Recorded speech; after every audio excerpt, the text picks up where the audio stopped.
एक छोटे से गांव में शीला अपने एक बेटे के साथ रहा करती थी। उसके पति का बहुत पहले ही देहांत हो चुका था और उसका बेटा सोनू वो पैर से लंगड़ा था। उसे चलना नहीं आता था।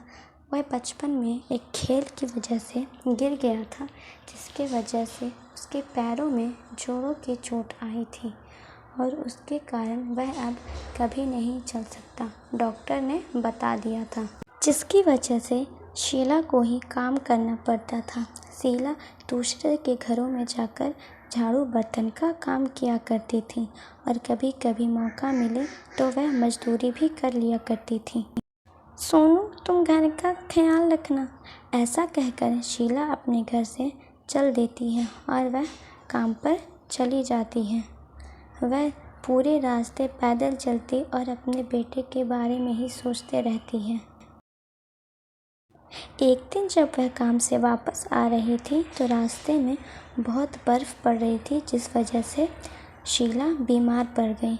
अगले दिन उसकी ज़रा भी हिम्मत ना हुई कि वह काम पर जा सके। वह इतनी बीमार थी मगर उसके पास पैसे भी नहीं थे कि वह अपना इलाज करा सकती थी, जिस वजह से उसका बेटा सोनू भी अपनी माँ को देखकर बहुत परेशान था।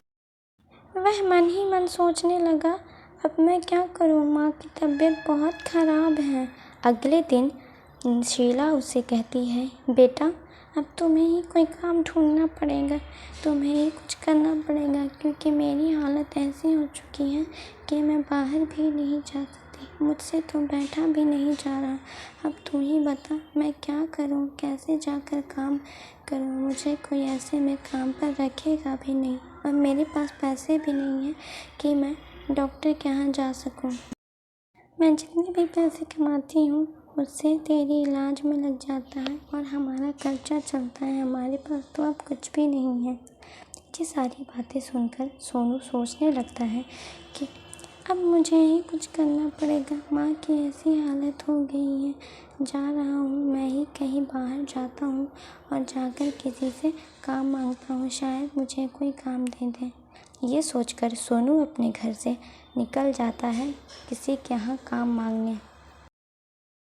वह चलते चलते एक सेठ के घर पर पहुँच जाता है और वहाँ जाकर सेठ से बड़ी मिन्नतें करता है और उनसे कहता है, सेठ जी अगर आपके पास कोई काम है तो प्लीज़ मुझे दे दे, मैं सारे काम बड़ी मेहनत से करूँगा और आपको कोई भी शिकायत का मौका नहीं दूँगा। अगर आप मुझे काम देते हैं तो आपकी बहुत मेहरबानी हो जाएगी और मेरी भी हालत बहुत ख़राब है, मेरी माँ की तबीयत ख़राब है, मुझे उनका इलाज करवाना है। ये सारी बातें सुनकर सेठ कुछ नहीं बोलता है। पहले तो वह थोड़ी देर तक खामोश रहता है और फिर वह बोलता है, सॉरी भाई, मैं लेकिन आपको कोई काम नहीं दे सकता हूँ, क्योंकि मेरे घर में कोई भी ऐसी छोटी मोटी या फिर कंपनी में छोटी मोटी काम नहीं है और अगर मैं आप पे ज़्यादा भार दूँगा तो फिर आपके पैर जो है और ख़राब हो जाएगी और फिर हम कुछ नहीं कर सकेंगे। ये सुनकर सोनू उदास होता है और वहाँ से घर की ओर चला आता है। घर आकर वह सोचता है कि मुझे किसी ने काम नहीं दिया, अब लगता है मुझे खुद का ही कुछ करना पड़ेगा, क्योंकि बिना कुछ किए तो कुछ भी नहीं हो सकता है और घर में चावल के एक दाने भी नहीं हैं। मैं कैसे क्या करूँगा, मेरी कोई भी मदद नहीं कर रहा है, भगवान आप ही मुझे कोई रास्ता दिखाइए। फिर सोनू के दिमाग में आइडिया आता है कि क्यों ना वह अपने खेतों से ले जाकर सब्ज़ी बाज़ार में बेचे और वह ऐसा ही करता है। अपने खेतों से सब्जियों को ले जाकर के बाज़ार में बेचता है। सब्जी ले लो सब्जी, टमाटर ले लो, ताज़े ताज़े टमाटर, ताज़ी ताज़ी सब्जियां हैं, ले लो भाई ले लो, सब कोई ले लो। वह दिन भर ऐसे ही काम करते रहता है और थोड़ी बहुत बिक्री भी हो जाती है।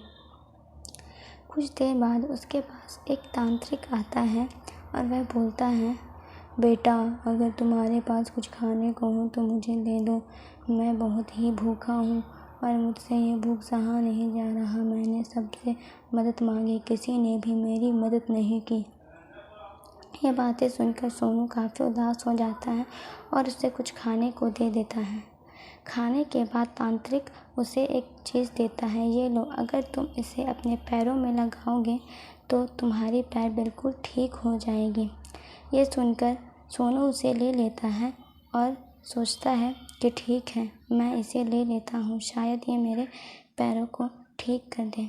और तांत्रिक उसका बहुत ही शुक्रिया अदा करता है। लेकिन सोनू चाहता है कि कोई भी इस दुनिया में भूखा नहीं रहे, क्योंकि उसने भी किसी से काम मांगी थी और उसे नहीं दिया था, तो उसे बहुत बुरा लगता है।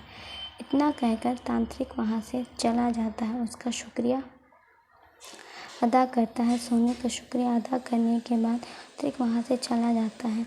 इधर सोनू अपने पैर में उस लकड़ी को लगा कर देखता है। जैसे वह लकड़ी उसके पैर को छूती है, उसका पैर बिल्कुल सही हो जाता है। वह देखता है, अरे ये मेरे पैर तो बिल्कुल सही हो गए। वह बहुत खुश होता है और उसके बाद वह अपने घर की ओर चल देता है। घर जाते ही वह बहुत खुश होता है। जैसे ही वह घर पे पहुंचता है, उसकी माँ उसे देखकर चौंक जाती है। उसे समझ में ही नहीं आता कि क्या हो गया। सोनू अपनी सारी बातें अपनी माँ को बताता है कि कैसे उसने किसी की मदद की और उस तांत्रिक ने उसे ये सब दिया था और उस तांत्रिक की वजह से उसके पैर ठीक हो गए। ये सारी बातें सुनकर शीला सोचती है कि अच्छे कर्मों का फल अच्छा ही होता है। अगर तुमने किसी की मदद नहीं की होती तो वह तुम्हारी भी मदद नहीं करता। इतना कहकर सोनू वहाँ से चला जाता है। उसके बाद शीला सोचती है कि अब उसका कारोबार भी अच्छा चल रहा है और वो भी ठीक होगी, तो क्यों ना उसकी शादी करा दी जाए। वह उसकी शादी सीता नाम की एक लड़की के साथ करा देता है, जो कि बहुत ही सुंदर और भोली भाली और संस्कारी होती है। वह पूरे घर को संभालती है और उसका बेटा घर को चलाता है, दुकान संभालता है। तो इस तरह शीला की सारी परेशानियां दूर हो गई थी और अब वह खुशी खुशी अपने बेटे के साथ रह रही थी।